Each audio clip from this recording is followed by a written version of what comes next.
कवि श्रीमणी लेखनाथ पौड्यालको जन्मघर पोखरा 28।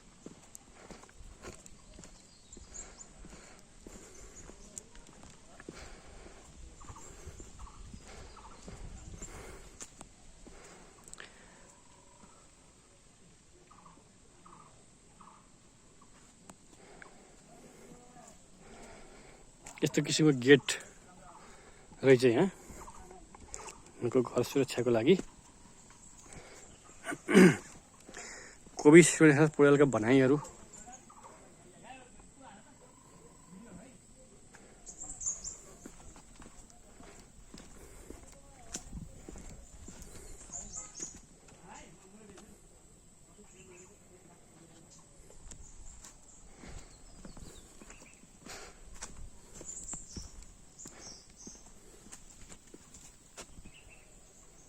भागका बोलदया क्षमा र ममता सन्तुष्ट जान्दैन त्यो, इन्द्रिय बिन्ती गरून् झुकेर खोज्दा त्यो बिन्ती मान्दैन त्यो।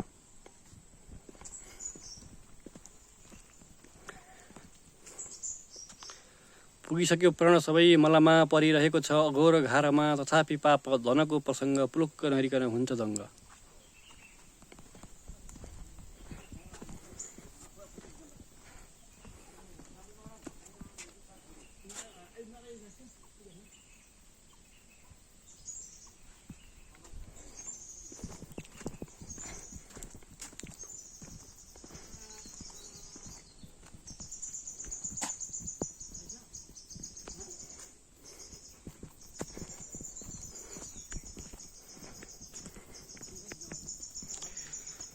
समाधिमा मग्न कुनै महात्मा समान तेरो अहिले छ आत्मा, आएपछि उज्जवल सिद्धि बेला त्यसमा नहोला कुन भक्त भेला।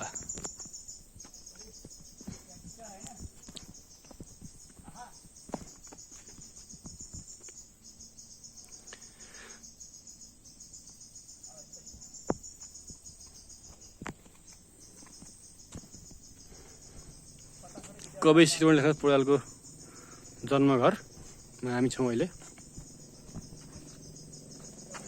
कहाँ थियो बास अघि म को थिएँ, कसो हुँदा त्यो पिन्जरा लिँदो भएँ, कहाँ छ जानु कुन साथ लगिन तँलाई मालुम छ कि त्यो मन। कवि श्रीमणी लेखनाथ पौड्यालको यो जन्मघरमा छौँ हामी।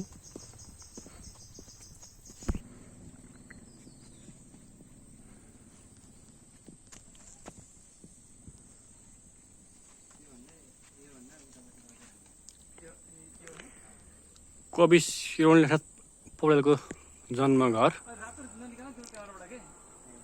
यस्तो छ। अहिले हामी जन्मघरमा छौँ।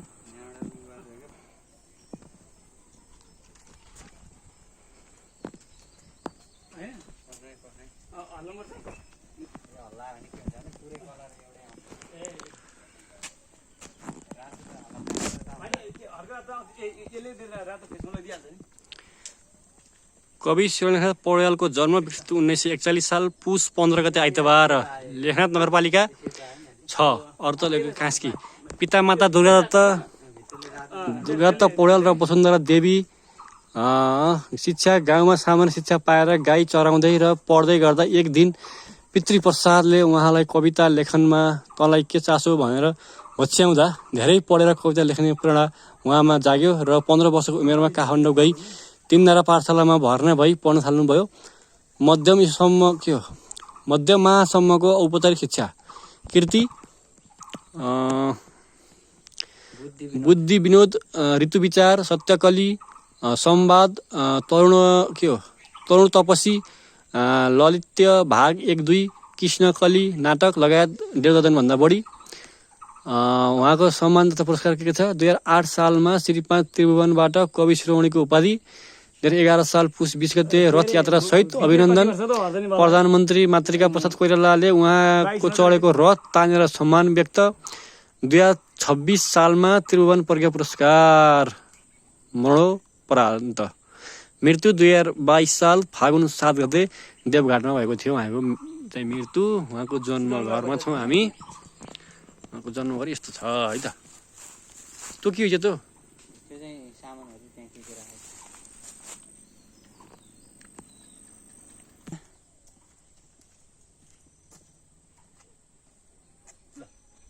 यतै दिउँ है बिचरा अलि चल्छ भिडियो ठिक छ नि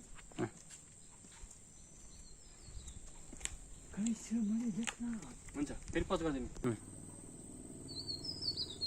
हुन्छ काट्दै हुन्छ